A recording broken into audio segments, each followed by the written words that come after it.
चलिए हम स्टार्ट करते हैं। Electronic configuration. अब इलेक्ट्रॉनिक कॉन्फ़िगरेशन के कॉन्फ़िगरेशन होता क्या है, इलेक्ट्रॉनिक विन्यास के बारे में हम लोग बात कर रहे हैं। देखिए इलेक्ट्रॉनिक कॉन्फ़िगरेशन क्या होता है, अगर आप किसी भी कंडीशन में जितने भी एलिमेंट्स आपके पास प्रेजेंट हैं उसके पास जो नंबर ऑफ इलेक्ट्रॉन है, जो इलेक्ट्रॉनों की संख्या है, उसको आप जिस फॉर्म में रिप्रेजेंट करते हैं वही आपका कहलाता है इलेक्ट्रॉनिक कॉन्फ़िगरेशन। अब जनरल सोचिए कि इलेक्ट्रॉनिक कॉन्फ़िगरेशन आपका कैसे अपने आप को रिप्रेजेंट करता है, इसके बारे में सोचना शुरू करेंगे। उसके पहले मैं आपको एक छोटा सा इंफॉर्मेशन दे रहा हूं कि नेटवर्क का थोड़ा सा इशू चल रहा है, तो हो सकता है कि मौसम की वजह से इशू चल रहा है, तो बहुत ज्यादा इसमें परेशान होने की जरूरत नहीं है। वीडियो आगे पीछे आएगा, हो सकता है आपको आगे पीछे सुनने में कोई दिक्कत हुई हो, तो ये वीडियो तुरंत चैनल पे अपलोड होगा, आप वहां से उसको देख भी सकते हैं। ठीक है, तो उसमें परेशान होने की बिल्कुल जरूरत नहीं है। फिलहाल जो पढ़ाया जा रहा है उस पर कंसेंट्रेट कीजिए, ध्यान दीजिए। अगर चलने में दिक्कत हो रहा है तो आप अपने YouTube का रिजोल्यूशन सबसे कम 144p पे करके चलाइएगा, जरूर चलेगा। ठीक है, फिर आप लोग इलेक्ट्रॉनिक विन्यास के बारे में बात करें। अगर हम बात करें तो किसके ऊपर डिपेंड करता है, देखिए हमारे पास होते हैं नंबर ऑफ इलेक्ट्रॉन्स। ठीक है, मतलब कि इलेक्ट्रॉनों की संख्या।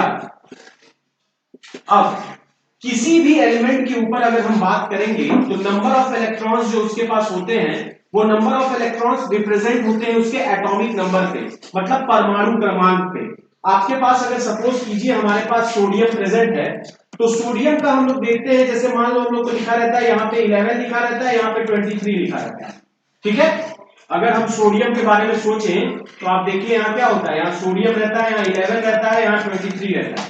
ठीक, जनरल अगर हम बात करते हैं कि अगर सोडियम हमारा प्रेजेंट होता है तो कंडीशन क्या होता है कि सोडियम के पास ऊपर 23 है, नीचे 11 है। अब देखो 23 जो हमारा प्रेजेंट होता है वो क्या होता है, ये इसका मास नंबर होता है, मतलब परमाणु भार, और नीचे जो इसका ये लिखा हुआ है ये इसका एटॉमिक नंबर होता है, मतलब कि परमाणु क्रमांक। हमेशा ध्यान रखिएगा जो हमारा यहाँ पर एटॉमिक नंबर लिखा हुआ है, ये एटॉमिक नंबर आपको रिप्रेजेंट करता है कि हमारे पास नंबर ऑफ इलेक्ट्रॉन्स कितने होने वाले हैं। ठीक है, पता चलेंगे, मतलब इसमें हमको नंबर ऑफ इलेक्ट्रॉन्स जो हैं वो कितने होने वाले हैं, 11। ठीक है, इसी तरह हमारे पास ये ऊपर जो 23 लिखा है ये हमारा मास नंबर है। ठीक है, अब इसका मतलब क्या होता है कि नंबर ऑफ इलेक्ट्रॉन जो हमारे होते हैं वो हमेशा नंबर ऑफ प्रोटॉन के बराबर होते हैं, मतलब इलेक्ट्रॉनों की जो संख्या होगी वो हमेशा प्रोटॉन की संख्या के बराबर होगी।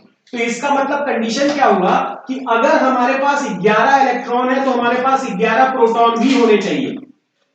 बात समझिएगा, अगर हमारे पास 11 इलेक्ट्रॉन है तो हमारे पास 11 प्रोटॉन भी होना चाहिए। हम सोडियम को बेटा एग्जांपल लेके चल रहे हैं, 11 इलेक्ट्रॉन है तो 11 प्रोटॉन भी होने चाहिए। अब यहां पर कंडीशन क्या है, हमारे पास मास नंबर आपको कितना दे रहा है, मास नंबर दे रहा है आपको 23। मास नंबर अगर आपको 23 दे रहा है तो आप सिंपल सोच 23 है, 23 का मतलब मास नंबर क्या होता है, number of protons plus number of neutrons. ठीक है, प्रोटॉन और न्यूट्रॉन को अगर हम जोड़ेंगे तो हमारा मास नंबर बनेगा। तो अब देखिए कंडीशन क्या है, हमारे पास इलेक्ट्रॉन, इसका मतलब ये हुआ कि मास नंबर जो हमारा प्रेजेंट है, परमाणु भार जो है वो हमारा प्रोटॉनों की संख्या और प्लस न्यूट्रॉन दोनों को ऐड करेंगे तो मिल जाएगा। अब हमारे पास इलेक्ट्रॉन कितने थे, 11, इसका मतलब प्रोटॉन कितने हुए, 11, तो ये 11 हो गया। ठीक है, न्यूट्रॉन का हमको अभी नहीं पता है, सपोज करिए न्यूट्रॉन हमको नहीं पता है, मास नंबर हमारा कितना हुआ 23, तो न्यूट्रॉन कितने हो जाएंगे हमारा 23 माइनस 11, इसका मतलब 12। ठीक है, तो जब भी आपके पास कोई भी कंडीशन दिया हो तो उसके साथ आप इसको ऐसे रिप्रेजेंट कर सकते हैं। दूसरा आप देखिए कैसे आप रिप्रेजेंट कर सकते हैं, एक छोटा सा एग्जांपल लेते हैं हम लोग। देखिए अगर हमारे पास कंडीशन ये हो जाए, आपको एक और एग्जांपल लेते हैं। मान लीजिए आपने मैग्नीशियम ले लिया, मैग्नीशियम का नीचे लिखा रहता है 12, ऊपर लिखा रहता है 24। इसका मतलब इसके पास नंबर ऑफ इलेक्ट्रॉन जो है, इलेक्ट्रॉनों की जो संख्या है वो कितनी हो गई 12। अगर इलेक्ट्रॉन हमारा 12 है तो इसका मतलब प्रोटॉन कितना हो जाएगा 12। ठीक है, ये हमारा क्या है, मास नंबर, मास नंबर है ना। इसका मतलब mass number is equal to क्या होगा, proton plus number of neutron, है ना। अब कंडीशन क्या है, इलेक्ट्रॉन 12 थे तो प्रोटॉन भी 12 हो गया, ये हमारा 12 आ गया, है ना। न्यूट्रॉन हमको नहीं पता है, ये न्यूट्रॉन लिख लिए। मास नंबर इसका कितना है 24, तो यहां अगर हम 24 लिखें तो न्यूट्रॉन्स कितने आ जाएंगे, 24 माइनस 12 इज इक्वल टू 12। ठीक है, तो इस तरह से आप number of electrons, number of protons, neutrons, तीनों आप इसको निकाल सकते हैं, इलेक्ट्रॉनों की संख्या, प्रोटॉन की संख्या और न्यूट्रॉन की संख्या। अब सिंपल समझने की कोशिश कीजिए कि जो इलेक्ट्रॉनिक कॉन्फ़िगरेशन है, ये इलेक्ट्रॉनिक कॉन्फ़िगरेशन हम लोग को एक्सप्लेन करता है कि कैसे नंबर ऑफ इलेक्ट्रॉन्स को हम लोग रखेंगे। ठीक है, तो उसके लिए अब ऐसे समझिए कि हमारे पास शेल्स होते हैं, ठीक है, शेल्स, ठीक है। अब ये शेल्स को मतलब इसको हम लोग कहते हैं कक्षक।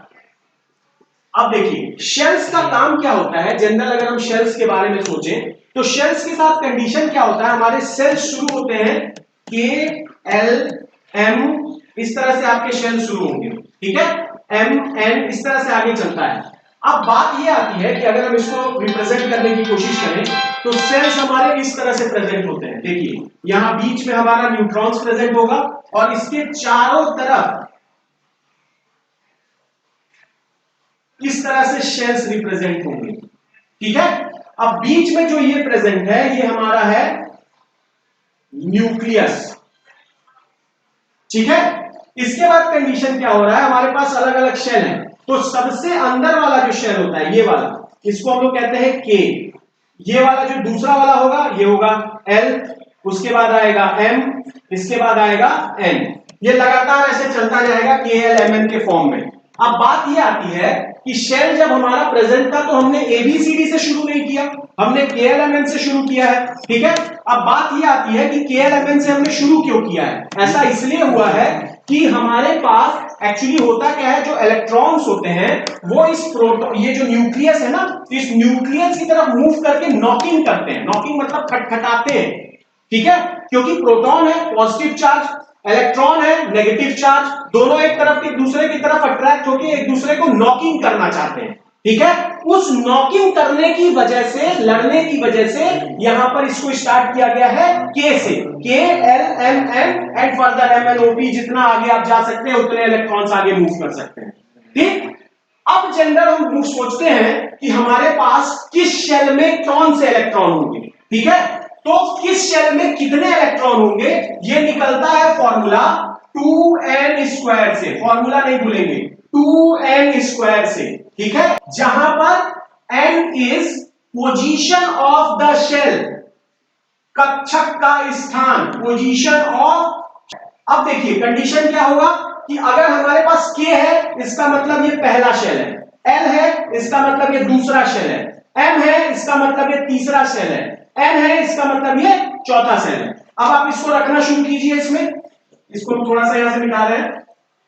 देखिए पहले शेल के लिए देखिए के वाले के लिए 2n स्क्वायर है, फर्स्ट पोजीशन पे है, तो 2 इंटू n का स्क्वायर मतलब 1 का स्क्वायर, तो यहां कितने हो जाएंगे मैक्सिमम 2 इलेक्ट्रॉन। दूसरा देखिए l वाले में 2 इंटू सेकेंड पोजीशन पे है 2 का स्क्वायर, तो हो गया 8 इलेक्ट्रॉन मैक्सिमम, इसमें एल वाले में कितने आ सकते हैं 8 इलेक्ट्रॉन। एम वाला देखिए थर्ड पोजीशन पे है तो 2 इंटू 3 का स्क्वायर, तो ये हो गया 18 इलेक्ट्रॉन, तो मैक्सिमम कितने आ सकते हैं इसमें 18 इलेक्ट्रॉन। फिर देखिए एन वाला देखिए 2 इंटू एन की जगह क्या रखेंगे फोर्थ पोजीशन पे, तो 2 इंटू 4 का स्क्वायर, ठीक है, तो ये कितना हो जाएगा देखिए 32 इलेक्ट्रॉन्स, ठीक है। इसी तरह फर्दर आप इसमें आगे मूव करते जाएंगे तो आगे मूव करने में हमको ये पता चलेगा कि हमारे पास ये n है, इसके बाद mn के बाद o आएगा, o में आपके पास पता चलेगा 50 इलेक्ट्रॉन्स आ सकते हैं, p आएगा उसमें 72 इलेक्ट्रॉन्स आ सकते हैं। इस तरह से नंबर ऑफ इलेक्ट्रॉन्स जो हमारे पास प्रेजेंट होगा, ये नंबर ऑफ इलेक्ट्रॉन्स हमारे बढ़ते चले जाएंगे, ठीक है। अब जनरल सोचिए कि अगर ये नंबर ऑफ इलेक्ट्रॉन्स हमारे पास बेटा प्रेजेंट हो रहे हैं तो हम जो इलेक्ट्रॉनिक कॉन्फ़िगरेशन रिप्रेजेंट करेंगे वो इसी के ऊपर रिप्रेजेंट करेंगे, ठीक है, जो हमारे पास इलेक्ट्रॉनिक कॉन्फ़िगरेशन हम बनाने वाले हैं वो इसी के ऊपर, नंबर ऑफ इलेक्ट्रॉन्स के ऊपर। ऐसा नहीं है कि किसी शेल में हम नंबर ऑफ इलेक्ट्रॉन इंक्रीज या डिक्रीज कर सकते हैं। क्यों ऐसा नहीं कर सकते हम लोग? क्योंकि according to Bohr concept, Bohr के हिसाब से जितने भी हमारे पास शेल्स होते हैं उन सारे शेल्स की अपनी एक एनर्जी होती है, और जितने इलेक्ट्रॉन्स होते हैं उनकी अपनी एनर्जी होती है। जब इलेक्ट्रॉन्स और शेल की एनर्जी आपस में मैच करती है तभी आपका पर्टिकुलर इलेक्ट्रॉन अपने आप को उस शेल में रिप्रेजेंट करता है। ठीक है, तो बोर कॉन्सेप्ट क्या कहता है? All the electrons are having its own energy level and the shell are having its own energy level. When the energy level of the shell matches with each other, then only the electron can represent itself in that particular subshell. ठीक है, या shell. अब देखिए, अब इस electronic configuration को कैसे represent करना है इसको हम लोग देखना शुरू करते हैं। देखिए, आपको जब तक इलेक्ट्रॉनिक कॉन्फ़िगरेशन नहीं आएगा तब तक आप बॉन्ड का फॉर्मेशन नहीं कर सकते, क्योंकि उसी इलेक्ट्रॉनिक कॉन्फ़िगरेशन के ऊपर डिपेंड करके आप बनाना शुरू करेंगे उसके ऊपर कितना चार्ज आने वाला है। जब आप उस चार्ज को रिप्रेजेंट करेंगे तभी आपका यहां पर कोई बॉन्ड बनना शुरू होगा। ठीक है, तो अब देखिए कंडीशन क्या है, चलिए देखना शुरू करते हैं। अब देखिए, हम हाइड्रोजन से शुरू करना है। ठीक है, अब देखिए पहले भरते कैसे ये देख लीजिए। हमारे पास K था, L था, M था, N था, यही तक हम देखें, इतना बहुत है हमारे लिए, क्योंकि 9th में और 10th में आपके कोर्स के हिसाब से 30 इलेक्ट्रॉन्स यानी कि 30 एटॉमिक नंबर जिंक तक ही हमको पढ़ना है। ठीक है, तो अब देखिए होगा क्या। सबसे पहले आपका मान लीजिए किसी के पास, हाइड्रोजन के पास एक इलेक्ट्रॉन है, तो K में आपने एक 1 भर दिया। इसके बाद आपके पास हीलियम आया, हीलियम में 2 इलेक्ट्रॉन है तो आप इसको 2 तक ले गए। हीलियम के बाद जब आप आगे बढ़ेंगे तो लिथियम आ गया। जब लिथियम आया तो आपको पता चल गया भाई इसके पास 3 इलेक्ट्रॉन है, तो आप क्या करेंगे, यहां पे पहले वाले में 2 रखेंगे। अब ध्यान रखिए, अभी जब हमने लिखा था तो हमने आपसे क्या कहा था, 2n² के हिसाब से पहले शेल में केवल 2 ही इलेक्ट्रॉन आ सकते हैं ना, इससे ज्यादा तो आ नहीं सकते। तो यहां तो 3 है, तो 2 यहां फिल हो जाएगा, तो उसके बाद इसमें क्या जाएगा 1। आगे लेकर चलते चलेंगे तो ये कहां तक जा सकता है, 8 तक। बात समझिएगा, कहां तक जाएगा, 8 तक। मतलब अब देखिए कंडीशन क्या हो रहा है, थोड़ा सा एग्जांपल देख लेते हैं हम लोग। जैसे हाइड्रोजन आया तो K में हमने 1 भर दिया, ठीक है, क्योंकि इसका एटॉमिक नंबर 1 है। इसके बाद हमारे पास हीलियम आया, हीलियम का एटॉमिक नंबर 2 है, तो यहां पर हमने 2 भर दिया। इसके बाद हमारे पास लिथियम आया, तो हमने यहां पर रखा 2, L में ले आए 1। इसको 8 तक ले जा सकते हैं ना, तो अब ले जा सकते हैं हम लोग। इसके बाद आगे बढ़िए तो बेरिलियम आएगा, इसका एटॉमिक नंबर 4 होता है, तो 2 आया, फिर यहां पे क्या आ जाएगा 2। फिर आगे बढ़िए, बेरिलियम के आगे बढ़ेंगे तो बोरॉन आएगा, 5 आएगा, तो यहां 2 आ गया। कितने बचे हमारे पास, 3, तो यहां कितना आ जाएगा 3। इसके बाद आप बोरॉन के आगे बढ़िए, कार्बन आएगा, तो हमारे पास पहले में कितने हैं 2।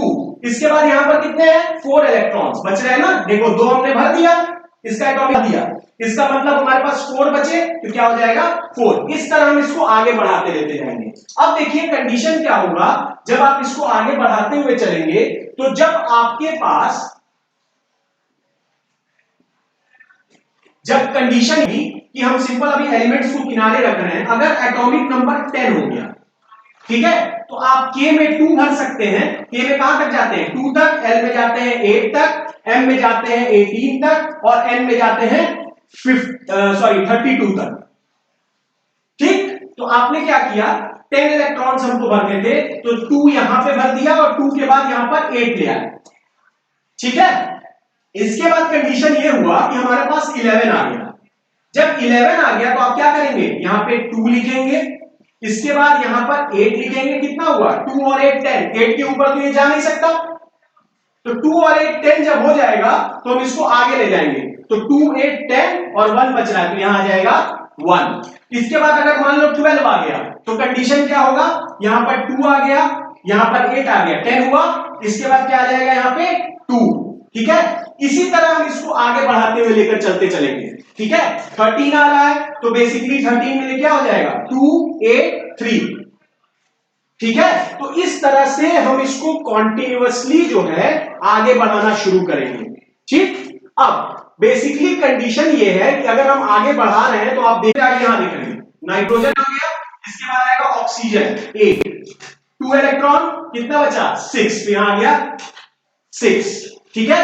उसके बाद क्या कंडीशन आएगा, ऑक्सीजन के बाद आता है फ्लोरीन, एटॉमिक नंबर 9, तो यहां आ गया 2, कितने इलेक्ट्रॉन बचे 7, तो यहां कितना आ जाएगा 7, ठीक है। फ्लोरीन के बाद क्या आता है नियॉन, ठीक है, नियॉन में कितना होता है एटॉमिक नंबर 10, ठीक है। तो ये हो गया 2, कितना बचा 8, तो ये हो गया 8, ठीक है। नियॉन के बाद क्या आएगा सोडियम, सोडियम का एटॉमिक नंबर 11, तो ये 2 हो गया बेटा। यहां आप 8 तक जा सकते हैं, 8 तक गए, लेकिन कंडीशन क्या हुआ 10 हो गया, लेकिन अभी भी ये 11 पे है ना, तो एक इलेक्ट्रॉन और बच रहा है, हम नेक्स्ट वाले में जाएंगे, तो यहां आ गया 1, 2, 8, 1। इसके बाद क्या कंडीशन आएगा देखिए, इसके बाद आया चाहिए आपको, यहां पे आ गया 2, यहां पे आ गया 8, 10 हुआ, 2 और बच रहा है, तो यहां आ गया 2, ठीक है। इसको अब आप बढ़ाना शुरू करिए। इसके बाद एल्यूमिनियम आया 13, तो क्या हो जाएगा 2, 8 और यहां पे आ गया 3, ठीक है। तो ये एल्यूमिनियम तक हम लोग आए, इसके आगे अब यहां से देखिए, एल्यूमिनियम के बाद आएगा सिलिकॉन, सिलिकॉन का होता है 14, ये कितना हो जाएगा 2, यहां पे कितना हो जाएगा 8, 8 to 10, हमको 14 तक पहुंचना है, 4 बचा, तो यहां हो गया 4, ठीक है। इसके बाद सिलिकॉन के बाद कितना कौन आएगा, सिलिकॉन के बाद देखिए क्या आएगा फास्फोरस 15, तो 2, 8 कितना बचा 5, तो ये हो गया 2, 8, 5। इसके बाद देखिए, इसके बाद आपके पास फास्फोरस हो गया, इसके बाद आएगा सल्फर 16, तो क्या हो जाएगा 2, कॉमा, इसके बाद 8, ठीक है। उसके बाद कितना बचा देखो 8 to 10 और 6, 16, ठीक है, 16 हो गया सल्फर। इसके बाद आएगा क्लोरीन, क्लोरीन आया, तो क्लोरीन में क्या कंडीशन है 17, तो क्या हो जाएगा 2, 8, 7, देख लो 8 to 10, 7, 17। यहां पर उसके बाद आएगा आर्गन, आर्गन का होता है 18, तो 2, 8, 8, ठीक है, 18 हो गया। अब देखिए कंडीशन क्या होगा, अब यहां से थोड़ा सा आपको ध्यान रखना होगा, जब आप इलेक्ट्रॉनिक कॉन्फ़िगरेशन भरेंगे तो कंडीशन क्या होगा, हमने इसको 2 लिखा, 8 लिखा, 4 लिखा, अब इसको आप 8 तक लेकर जा सकते थे, तो आप इसको 8 तक लेकर जाते थे, है ना। यहां भी आप इसको अभी 18 तक लेकर जा सकते हैं, लेकिन रूल्स के हिसाब से जब ये 8 पर पहुंच जाएगा तो हम रुक जाएंगे। अब हम क्या करेंगे, जैसे सपोज करिए कि हमारे पास आ गया पोटेशियम का होता है 19, तो आपने इसमें 2 भरा, इसमें 8 भरा, 8 to 10, तो उस हिसाब से यहां 9 भर सकते थे ना, यहां 18 है तो भाई 18 तक लेकर जा सकते थे, तो यहां 9 भर सकते थे, लेकिन ये रूल्स के हिसाब से गलत है। हम क्या करेंगे, पहले इसको 8 लिखेंगे, ठीक है, लिखने के बाद हम इसमें चले आएंगे, इसके नेक्स्ट वाले में, और इसको 2 तक लेकर जाना है, मतलब अभी तो हमारे पास कितने इलेक्ट्रॉन है 8 to 10, 8, 18, एक ही है, तो यहां हम लिख देंगे 1, ठीक है। लेकिन जब आप अगर सपोज कीजिए आप कैल्शियम पे गए, कैल्शियम का होता है 20, तो 2 हो गया, 8 हो गया, 8 हो गया, ये 18 हुआ। अब हमारे पास कितने बचे 2 इलेक्ट्रॉन और बचे, तो यहां आ जाएगा 2। जब ये 2 तक पहुंच जाएगा तो वापस से आप इसमें आएंगे पहले वाले में, और इसको कहां तक लेके जाएंगे, जहां तक ये जा सकता है, मतलब ये 2 तक गया, वापस आएंगे कहां तक लेके जाएंगे, जहां तक ये जा सकता है, ये 18 तक जा सकता है ना, तो ये 18 तक जाएगा। फिर से सुन लीजिए, ये जब 8 पहुंच जाएगा तो 8 पे इसको स्टेबिलिटी मिलती है, उस स्टेबिलिटी को गेन करने के लिए ये क्या करेगा, नेक्स्ट इसमें चला जाएगा शेल में, और इसको कहां तक लेके जाएगा 2 इलेक्ट्रॉन्स, ठीक है, 2 इलेक्ट्रॉन्स तक लेके जाएगा। जब 2 इलेक्ट्रॉन्स तक लेके गया, उसके बाद वापस से इसमें आएगा, वापस से जब इसमें आएगा तो इसको कहां तक लेके जाएगा, जहां तक इसको जाना है, तो 2 इलेक्ट्रॉन्स तक ले गया, अब वापस आएगा तो इसको जहां तक जाना है ले जाएगा। मतलब अगर सपोज करिए इसके बाद आता है स्कैंडियम 21, ठीक है, तो ये 2 हुआ, 8 हुआ, अब आपका फिक्स है कि यहां 2 होने वाला है, ध्यान रखिएगा, ठीक है। फिर से देख लो, 2 हुआ, 8 हुआ, 10 हुआ। अब आपके हिसाब से यहाँ पे 8 चाहिए ना, यहाँ के लिए बात कर रहे हैं। 2 8 8 2 इसका हो रहा है ना। जब ये 2 हो जाता है तो यहाँ 2 हो गया, तो वापस से आप इसमें आएंगे, तो इसको हम अब कितने इलेक्ट्रॉन की कमी है देखो, 2 8 10 2 12 9 इलेक्ट्रॉन, तो यहाँ क्या हो जाएगा 9। इसी तरह अगर यहाँ पे स्कैंडियम के बाद आता है टाइटेनियम 22, ठीक है, तो अब कंडीशन क्या होगा कि हमारे पास यहाँ कितने इलेक्ट्रॉन है, 2 है, फिर यहाँ पे 8, ठीक है, फिर आप देखिए यहाँ पे तो 2 रहने ही वाला है, रहने दीजिए। अब देखिए कितने बचे हैं, 8 2 10 2 12, कितने बच रहा है 10, तो ये हो गया 2 8 10 2, ठीक है। इसी तरह इसके बाद वेनेडियम आएगा 23, अब आपको केवल इसमें बढ़ाना है, तो क्या हो जाएगा 2 8 11 2, ठीक है। इसके बाद क्या होता है, अब 1 2 इसमें जो है आपका एक्सेप्शन है, वो याद कर लीजिएगा, जब आप आगे चलेंगे तो हम लोग एक्सेप्शन के बारे में उसमें बात करेंगे। क्रोमियम का 24 होता है, ठीक है, लेकिन अब इसके हिसाब से अगर तुम लिखना शुरू करोगे तो क्या होगा, होना क्या चाहिए इसके हिसाब से 2 8 12 2, यही होना चाहिए ना, 2 8 12 2 होना चाहिए, लेकिन एक्चुअली ये होता नहीं है, इसका हो जाता है 2 8 13 1, आप इसको याद कर लीजिएगा, ठीक है। ये थोड़ा सा एक्सेप्शन है, एक्सेप्शंस आगे क्यों होते हैं कैसे होते हैं इसके बारे में हम लोग वहां डिस्कस करेंगे, फिलहाल ये एक्सेप्शन पे है, आप इसको याद कर लीजिए, ठीक है। अब आपका होमवर्क ये है कि मैग्नीज से लेकर, मैग्नीज का 25 होता है, ठीक है, जिंक का 30 होता है, मैग्नीज 25 से लेकर जिंक तक एटॉमिक नंबर 6 बच रहे हैं, इन 6 का इलेक्ट्रॉनिक कॉन्फ़िगरेशन आप लिखेंगे। नेक्स्ट जब भी हम जुड़ते हैं ऑनलाइन क्लास के लिए इस तरह से, तो हम आपको उसका सही बताएंगे, ठीक है। फिलहाल अभी क्लास नहीं खत्म हो रही है, हम लोग थोड़ा सा और कुछ देखेंगे, हम लोग बात करेंगे अब वैलेंसी के बारे में, ठीक है। अब देखिए वैलेंसी मतलब क्या होता है, किसी भी इलेक्ट्रॉन की, सॉरी किसी भी एलिमेंट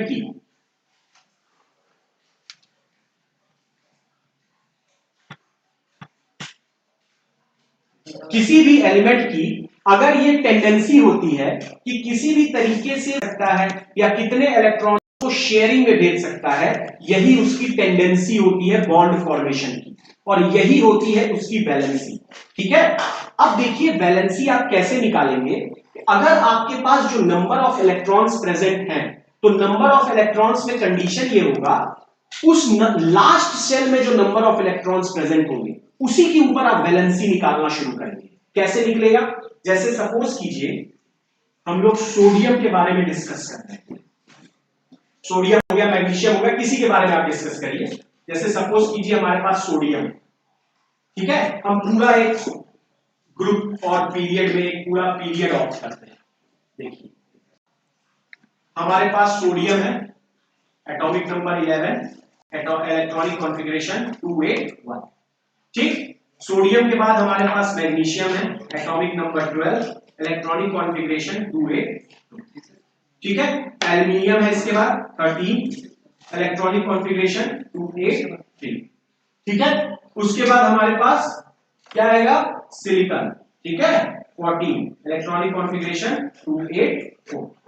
सिलिकॉन के बाद देखिए हमारे पास क्या आता है, फास्फोरस, ठीक है, फास्फोरस का 15 होता है, क्या हो जाएगा 285, ठीक है। फास्फोरस से आगे चलिए क्या आएगा, सल्फर 16, 286, ठीक है। इसके बाद आएगा क्लोरीन 17, 287, क्लोरीन के बाद अब चूंकि नियॉन है, नोबल गैस है, उसके बारे में हम लोग ज्यादा डिस्कस नहीं करेंगे, यहां तक ही रोकते हैं क्योंकि नोबल गैसेस की कोई वैलेंसी नहीं होती है। आप केवल और केवल लास्ट शेल में बेटा जो इलेक्ट्रॉन प्रेजेंट है, केवल उस इलेक्ट्रॉन्स के बारे में आप सोचेंगे, ठीक है। अब आपको यह सोचना है कि जो भी हमारे एलिमेंट्स होते हैं वो हमेशा 8 जब होता है लास्ट शेल में 8, तो फिर से सुनिए, जो भी होते हैं वो अपने आप को तभी स्टेबल कर पाते हैं जब लास्ट शेल में 8 इलेक्ट्रॉन प्रेजेंट होंगे, तभी वो अपने आप को स्टेबल कर पाते हैं, ठीक है। अब कंडीशन क्या है, अब आपको यह सोचना है कि कैसे वो अपने आप को स्टेबल करेंगे। तो इसके दो कंडीशन या तीन कंडीशन आप मान सकते हैं। क्या होगा? पहले ऐसे सोचिए, इसके पास 8 इलेक्ट्रॉन है, इसको स्टेबल होना है, तो अब इसके पास दो ऑप्शन है। एक ऑप्शन ये है कि कहीं से ये 7 इलेक्ट्रॉन्स लेकर आए, 7 इलेक्ट्रॉन अगर इसके पास आ जाए तो 8 हो जाएगा ना ये। दूसरा ऑप्शन ये है कि अपना ये 8 इलेक्ट्रॉन 1 जो लाना, ये 1 इलेक्ट्रॉन किसी और को डोनेट कर दे। ये भी तो हो सकता है भाई। दो ऑप्शन है, फिर से सुनिए, यहां पर 1 है तो या तो 7 इलेक्ट्रॉन कहीं से लेके आए, या अब भाई 7 इलेक्ट्रॉन लेकर आएगा तो अब इसके पास लास्ट शेल में अपने आप 8 इलेक्ट्रॉन हो जाएंगे, होगा ना। या दूसरा ऑप्शन इसके पास ये है कि अपना ये जो 1 इलेक्ट्रॉन है ये किसी को डोनेट कर दे। अगर डोनेट कर देगा तो अब इसका लास्ट शेल ये हो जाएगा ना, अब इसका लास्ट शेल ये है और लास्ट शेल में 8 इलेक्ट्रॉन हमारे पास प्रेजेंट हो गए। फिर से सुनिए, अब हमारे पास लास्ट शेल क्या है, ये है, तो लास्ट शेल में हमारे पास 8 इलेक्ट्रॉन प्रेजेंट हो गए, तो ये स्टेबल वैसे भी हो गया है, ठीक। तो अब आप सोचिए, अगर यहां पर लास्ट शेल में 1 इलेक्ट्रॉन प्रेजेंट है तो अब दो ऑप्शन है इसके पास, या तो 7 इलेक्ट्रॉन्स लेकर आए या तो 1 इलेक्ट्रॉन ये बाहर निकाल दे। दो ऑप्शन है इसके पास। लेकिन अब कंडीशन क्या है, अब आप खुद सोच के देखिए कि इसके लिए आसान क्या होगा, 7 इलेक्ट्रॉन्स को ले आना या 1 इलेक्ट्रॉन को बाहर निकालना। 7 इलेक्ट्रॉन, भाई 7 इलेक्ट्रॉन लेना बहुत मुश्किल है, लेकिन 1 इलेक्ट्रॉन बाहर निकालना बहुत आसान है, ठीक है। तो जब भी ध्यान रखिए, जब भी इलेक्ट्रॉन्स को बाहर निकालते हैं तो उसकी वैलेंसी हमेशा पॉजिटिव में रखेंगे, ठीक है, या वैलेंसी ना कहिए तो चार्ज को हमेशा पॉजिटिव में रखेंगे। और जब आपको इलेक्ट्रॉन्स को, हमने ये कहा है, इलेक्ट्रॉन्स जब आप एग्जिट करते हैं तो पॉजिटिव में लाएंगे, और जब आप इलेक्ट्रॉन्स को इन करते हैं, लेते हैं, तो नेगेटिव में लाएंगे, ठीक है। अब देखिए यहां पे इसके लिए आसान क्या है, 7 इलेक्ट्रॉन लेना या 1 इलेक्ट्रॉन बाहर निकालना। जाहिर सी बात है 1 इलेक्ट्रॉन को बाहर निकालना, तो यहां पर ये 1 इलेक्ट्रॉन को बाहर निकालना है, इस वजह से इसकी वैलेंसी कितनी हो गई, 1। यहां मैग्नीशियम में देखिए लास्ट शेल में 2 इलेक्ट्रॉन्स हैं, दो ऑप्शन है इसके पास, या तो कहीं से ये 6 इलेक्ट्रॉन्स लेकर आए, या तो ये कहीं से 2 इलेक्ट्रॉन ये निकाल लें। आप सोचिए इजी क्या होगा, 6 इलेक्ट्रॉन निकालना या 2 इलेक्ट्रॉन को लेना। आप खुद सोच के देखिए, 6 इलेक्ट्रॉन लेना आसान है या 2 इलेक्ट्रॉन को निकालना। 2 इलेक्ट्रॉन निकालना हमारे लिए आसान है, तो इसकी वैलेंसी कितनी हो गई, 2, ठीक है। फिर यहां देखिए 3 इलेक्ट्रॉन है, अब आप सोच के देखिए कि यहां पे 5 इलेक्ट्रॉन लाए या 3 इलेक्ट्रॉन निकाल देंगे तो भी लास्ट शेल में 8 हो जाएगा। अब आप सोच के देखिए आसान क्या है, 3 इलेक्ट्रॉन को बाहर निकालना या 5 इलेक्ट्रॉन लाना। जाहिर सी बात है 3 इलेक्ट्रॉन को बाहर निकालना आसान है, तो इसकी वैलेंसी हो गई 3। अब चूंकि हम सब कुछ डोनेट कर रहे हैं तो यहां पे आप प्लस भी यूज कर सकते हैं, +1 +2 +3 इस तरह से, ठीक है। अभी हम इसको रोक रहे हैं, यहां पहले देखते हैं फास्फोरस में। देखिए इसके लिए क्या कंडीशन है, या तो ये 3 इलेक्ट्रॉन्स ले भी सकता है, 5 इलेक्ट्रॉन्स निकालने के बारे में भी सोच सकता है। आसान क्या है, 3 इलेक्ट्रॉन्स लेना या 5 इलेक्ट्रॉन्स बाहर निकालना, 3 इलेक्ट्रॉन्स लेना, ठीक है। तो यहां पर ले रहा है, इसका मतलब वैलेंसी तो 3 इलेक्ट्रॉन ले रहा है, तो आप इसको माइनस में रिप्रेजेंट कर सकते हैं, -3 के फॉर्म में, ठीक। यहां देखिए इसके पास 6 इलेक्ट्रॉन है, तो 6 इलेक्ट्रॉन या तो बाहर निकाले या कहीं से 2 इलेक्ट्रॉन ले आए। आसान क्या है इसके लिए, 2 इलेक्ट्रॉन सकते हैं इसकी -2 के फॉर्म में। क्लोरीन में देखिए या तो 7 इलेक्ट्रॉन बाहर निकाले या 1 इलेक्ट्रॉन ले। आसान क्या है इसके लिए, 1 इलेक्ट्रॉन लेना, तो क्या बन जाएगा, -1। ये जो हम लोग छोड़े हैं इसमें सोचिए दोनों चीजें हो सकती है। अगर ये 4 इलेक्ट्रॉन बेटा ले आए तो भी 8 हो सकता है, 4 इलेक्ट्रॉन निकाल दे तो भी 8 पे पहुंच सकता है। तो उस कंडीशन में इसकी वैलेंसी है 4। चूंकि ये इलेक्ट्रॉन ले भी सकता है, दे भी सकता है, तो आप इसको लिख सकते हैं ±4, ठीक है। तो बस आपको यही ध्यान रखना है कि लास्ट शेल में कितने इलेक्ट्रॉन है। लास्ट शेल में अगर इलेक्ट्रॉन 1 2 3 है तो इसका मतलब उसकी वैलेंसी +1 +2 +3 हो जाएगी।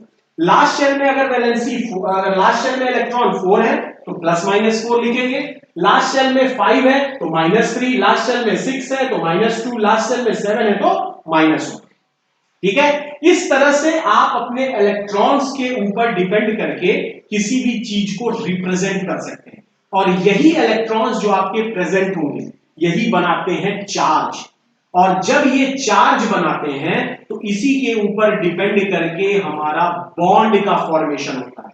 ठीक है। तो बॉन्ड फॉर्मेशन के लिए आपके पास सबसे जरूरी जो चीज है वो ये है कि आपके पास नंबर ऑफ इलेक्ट्रॉन्स पूरे होने चाहिए। उस नंबर ऑफ इलेक्ट्रॉन्स के ऊपर कितनी चीजें डिपेंड कर रहे हैं वो रिप्रेजेंट करना चाहिए। ठीक है। अब सिंपल सी ऐसी बात समझिए कि अगर हम बॉन्ड फॉर्मेशन कर रहे हैं तो कितने इलेक्ट्रॉन्स को कैसे रिप्रेजेंट करेंगे उसी के बारे में हम लोग को सोचना है। ठीक है। अब देखिए पहले आप एक और होमवर्क नोट करेंगे। आपके पास जो ये इलेक्ट्रॉनिक कॉन्फ़िगरेशन हमने निकाल कर दिया है तो सोडियम से क्लोरीन तक की वैलेंसी हमने आपको क्लियर कर दी है। हाइड्रोजन से, ध्यान रखिएगा, हाइड्रोजन से स्टार्ट करके नियॉन तक और आर्गन से स्टार्ट करके जिंक तक की वैलेंसी आप निकाल करके रखेंगे। नेक्स्ट क्लास जब भी हम लोग स्ट्रीम करेंगे लाइव तो उसमें आपको इन सब की वैलेंसी हम लिखवाएंगे। ठीक है। अब हम थोड़ा सा बॉन्ड के बारे में डिस्कस करते हैं। ठीक है। अब देखिए बॉन्ड क्या होगा इसके बारे में हम लोग रिप्रेजेंट करते हैं।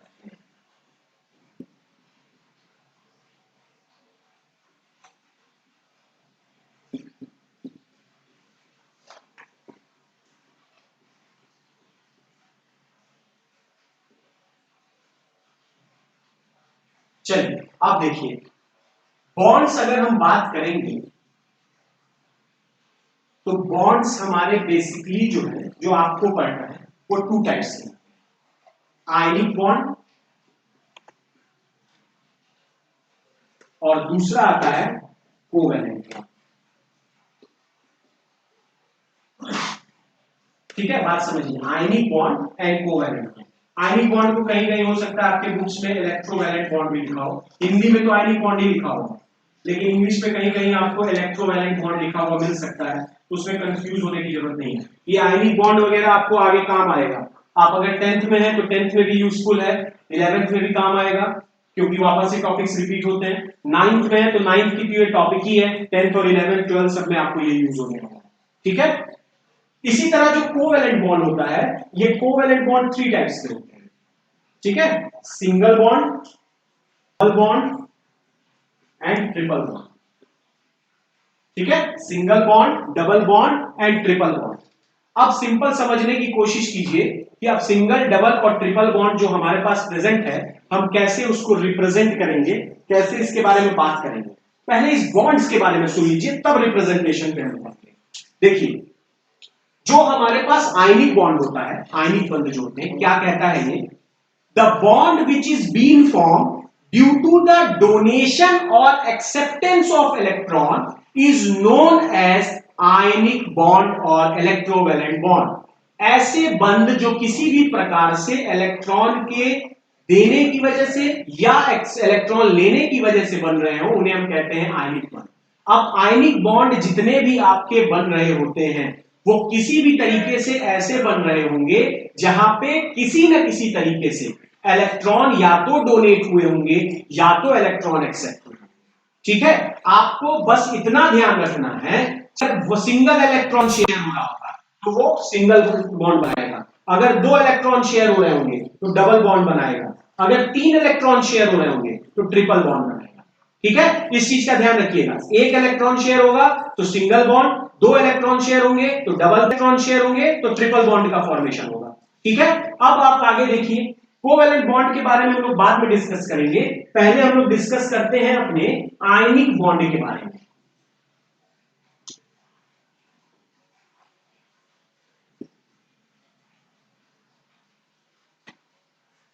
चलिए, आयनिक बॉन्ड कहां बनेगा, जहां पर आपके इलेक्ट्रॉन्स जो प्रेजेंट हैं अगर वो इलेक्ट्रॉन्स +1 +2 +3 मतलब कि जो एलिमेंट्स आपके पास प्रेजेंट हैं वो अगर +1 +2 और +3 की वैलेंसी शो करते हैं, या जो डोनेट करने वाले की बेटा बात कर रहे हैं, प्लस में है ना, इसका मतलब इलेक्ट्रॉन डोनेट कर रहा होगा, तो जो +1 +2 और +3 की बात कर रहे हैं हम लोग, जो इलेक्ट्रॉन डोनेट कर रहा होगा, इलेक्ट्रॉन देने का काम कर रहा होगा, जब वो +1 +2 और +3 तब वो आयनिक बॉन्ड बनाएगा, या जब वो -3 -2 या -1 रिप्रेजेंट करेगा तब वो आयनिक बॉन्ड बना सकता है।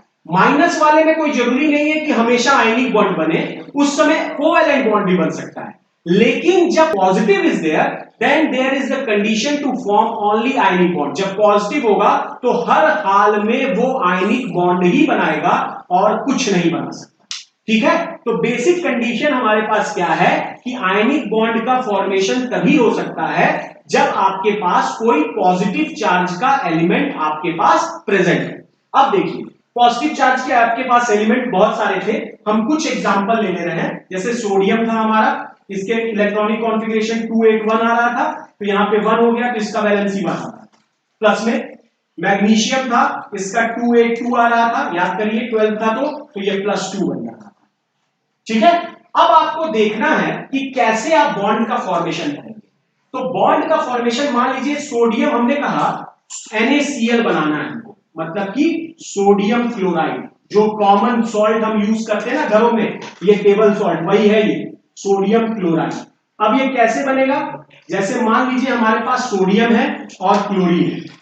अब हमारे पास कंडीशन क्या है, सोडियम के पास लास्ट शेल में एक इलेक्ट्रॉन है, देखो, और क्लोरीन का अगर हम लिखें तो 287 आता है ना, तो इसका -1, तो यहां पर कितने इलेक्ट्रॉन हो गए, 7, 1 2 3 4 5 6 7। अब देखो, आयनिक बॉन्ड जो होता है वो सबसे ज्यादा स्ट्रांग होता है। अब बात ये आती है कि सबसे ज्यादा वो स्ट्रांग क्यों होता है। देखिए, होता क्या है, सोडियम को एक इलेक्ट्रॉन है, 7 इलेक्ट्रॉन तो ये कहीं से नहीं ले सकता, इसको एक इलेक्ट्रॉन किसी को देना है, बात, इसको एक इलेक्ट्रॉन किसी को देना है। ठीक है, अब सोडियम खुद चाहता है कि ये एक इलेक्ट्रॉन किसी को दे दे। बात समझिए फिर से, सोडियम ये खुद चाहता है कि अपना एक इलेक्ट्रॉन किसी को दे दे, क्योंकि 7 इलेक्ट्रॉन तो कहीं से आ नहीं सकते, इसको एक इलेक्ट्रॉन चाहिए। सोडियम ये खुद चाहता है कि एक इलेक्ट्रॉन किसी को दे दे। ठीक है, क्लोरीन के पास टेंडेंसी ये है कि ये क्लोरीन माइनस में है ना, तो ये चाहता है कि एक इलेक्ट्रॉन हम किसी से ले लें। अब दो चीजें हैं, सोडियम ये चाहता है कि एक इलेक्ट्रॉन किसी को दे दें, क्लोरीन ये चाहता है कि वो मिल जाए। ठीक है, अब क्लोरीन को इलेक्ट्रॉन मिलेगा कहां, सोडियम से। अब इसमें फायदा क्या हुआ, सोडियम की ये टेंडेंसी है कि वो चाह रहा है अपना इलेक्ट्रॉन इसको देना, और क्लोरीन की ये टेंडेंसी है कि वो चाहता है इसको इलेक्ट्रॉन मिले। ठीक, जब आप बॉन्ड तोड़ने जाएंगे तो ये बॉन्ड क्यों तोड़ेगा भाई, बॉन्ड तोड़ेगा तो इसको इलेक्ट्रॉन वापस लेना पड़ेगा, लेकिन यहां तो सोडियम चाहता है ना कि हम अपना इलेक्ट्रॉन किसी को दें और कि हम इलेक्ट्रॉन किसी से लें। ठीक, तो दोनों का जब आप बॉन्ड तोड़ेंगे तो क्लोरीन ये इलेक्ट्रॉन ना वापस देने चाहेगा ना सोडियम लेना चाहेगा। भाई, क्लोरीन देना चाहता और सोडियम लेना चाहता अपना इलेक्ट्रॉन, तब ये काम हो सकता है। लेकिन यहां क्या हो रहा है, दोनों नहीं चाह रहे हैं, दोनों चाह रहे हैं बॉन्ड टूटे ही ना, तो ये बॉन्ड क्या हो जाएगा, स्ट्रॉन्गेस्ट। आयनिक बॉन्ड हमेशा आप ऐसे ही दिखाएंगे। ठीक है, ये हो गया हमारा आयनिक बॉन्ड। हमेशा ध्यान रखिए कि हमारे पास जो आयनिक बॉन्ड का फॉर्मेशन हो रहा है वो पास एक इलेक्ट्रॉन था। अब ये कंपाउंड कैसे बना, इसने अपना एक इलेक्ट्रॉन उठा करके क्लोरीन को दे दिया। अब इससे हुआ क्या कि सोडियम का एक इलेक्ट्रॉन क्लोरीन के पास पहुंच गया। अब क्लोरीन के पास अपना इलेक्ट्रॉनिक कॉन्फ़िगरेशन पूरा हो गया, इसके पास 8 इलेक्ट्रॉन पूरे हो गए ना, 1 2 3 4 5 6 7। ठीक है, 1 2 3 4 5 6 7, एक इलेक्ट्रॉन सोडियम से आया, इसका 8 हो गया। सोडियम ने अपना एक इलेक्ट्रॉन दिया तो इसका भी तो 2 8 ही बचा, तो 8 आ गया, तो ये भी स्टेबल हो गया। ठीक है, वो नहीं कर सकता ना, एक क्लोरीन को एक ही इलेक्ट्रॉन चाहिए, तो ये क्या करेगा, एक इलेक्ट्रॉन इस क्लोरीन को डोनेट कर दिया, एक इलेक्ट्रॉन इस क्लोरीन को। फायदा क्या हुआ, दोनों क्लोरीन के 8 इलेक्ट्रॉन पूरे हो गए और मैग्नीशियम का भी लास्ट में 8 इलेक्ट्रॉन प्रेजेंट हो गया। ठीक है, तो हमारे पास टेंडेंसी क्या हुई कि हम MgCl2 का फॉर्मेशन कर दिए। अब एक चीज देखिए, ये हमने आपको सिखाया है, अब आप एक काम करिए, आप जरा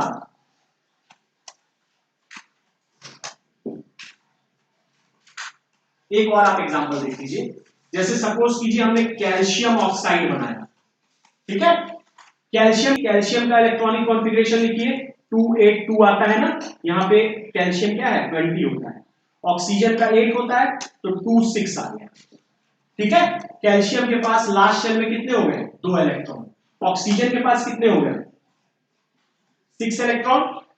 अब इसको ऑक्सीजन की टेंडेंसी क्या है, इसके पास 6 इलेक्ट्रॉन है, इसको कहीं से 2 इलेक्ट्रॉन चाहिए। और कैल्शियम की टेंडेंसी क्या है, लास्ट में 2 ही इलेक्ट्रॉन है, इसको 2 इलेक्ट्रॉन कहीं देना है ना। तो कैल्शियम क्या करेगा, अपने दोनों इलेक्ट्रॉन्स को उठाकर ऑक्सीजन दे देगा, तो बना देगा क्या, कैल्शियम ऑक्साइड। ठीक, अब आपको एक चीज देखिए, ये हमने आपको 2-3 एग्जांपल, अब आप एक काम करिए जरा, AlCl3 और मैग्नीशियम ऑक्साइड, इन दोनों का जरा इस तरह से बॉन्ड का फॉर्मेशन करिए। अभी तुरंत हम इस पे बनाएंगे, आपको 2 मिनट का समय दे रहे हैं, तुरंत इसको बनाइए।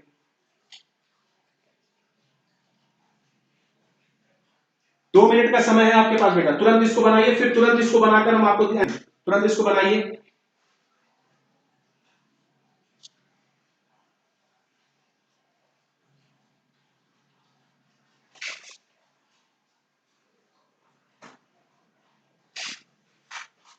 हाँ भाई बना, बनाइए बनाइए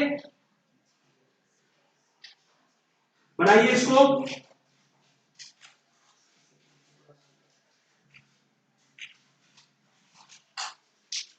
दो मिनट का समय दे रहे हैं बेटा आपको, जल्दी इसको बनाइए, हम तुरंत आंसर दिखाएंगे।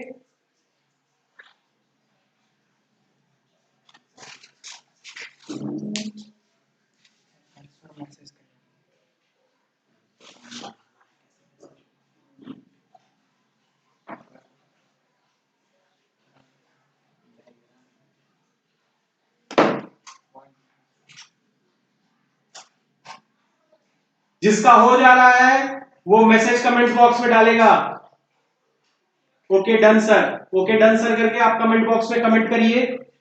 जी, अगर जितनी जल्दी आपका 10 से 15 कमेंट जिसका पूरा होगा उसको तुरंत हम लोग तुरंत इसको एक्सप्लेन करेंगे।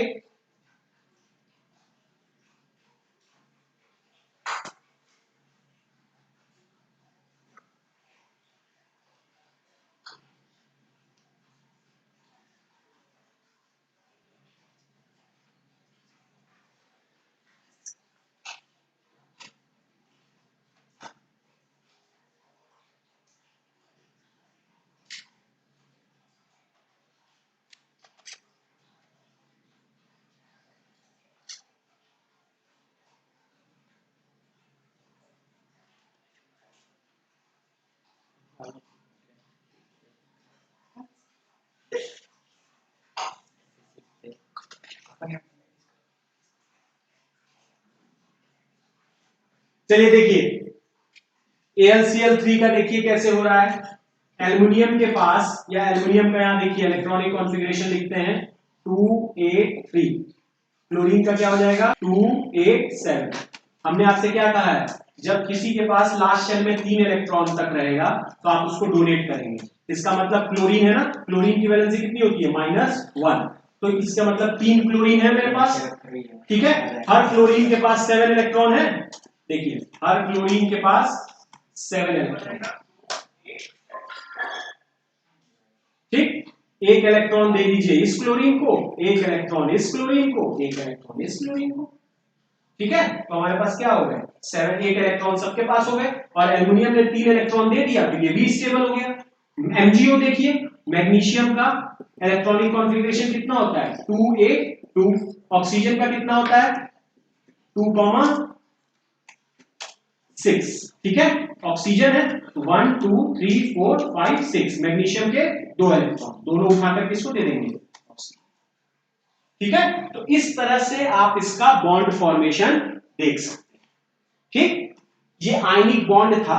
अब आपको हम कुछ होमवर्क दे रहे हैं, ये कंपाउंड नोट कीजिए आप, ये हो जाएगा आपका, जैसे आपने ये रिप्रेजेंट किया है, एक आप बनाएंगे CaCl2। ठीक है, इसके बाद आप बनाएंगे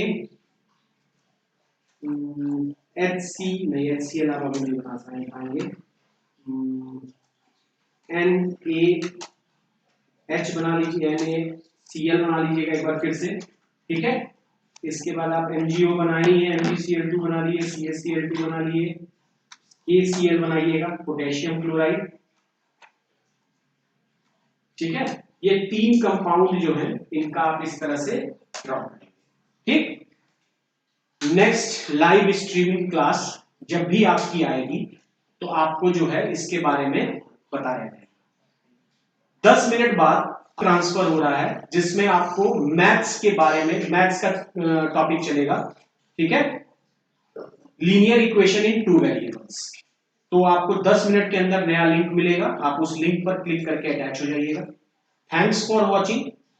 आप जब चैनल पे जाएं, लाइक करें, सब्सक्राइब करें, शेयर करें इस वीडियो को, और जो भी आपके क्वेश्चंस हैं जो आपके मन में है आप कमेंट बॉक्स में डालें। हम लोग पूरी कोशिश करेंगे कि जितनी जल्दी हो सके उसका आंसर आप तक पहुंचाएं, ठीक है।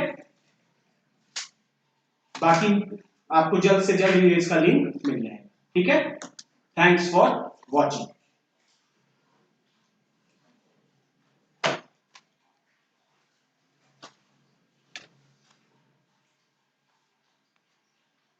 सर्वर कट रहा है।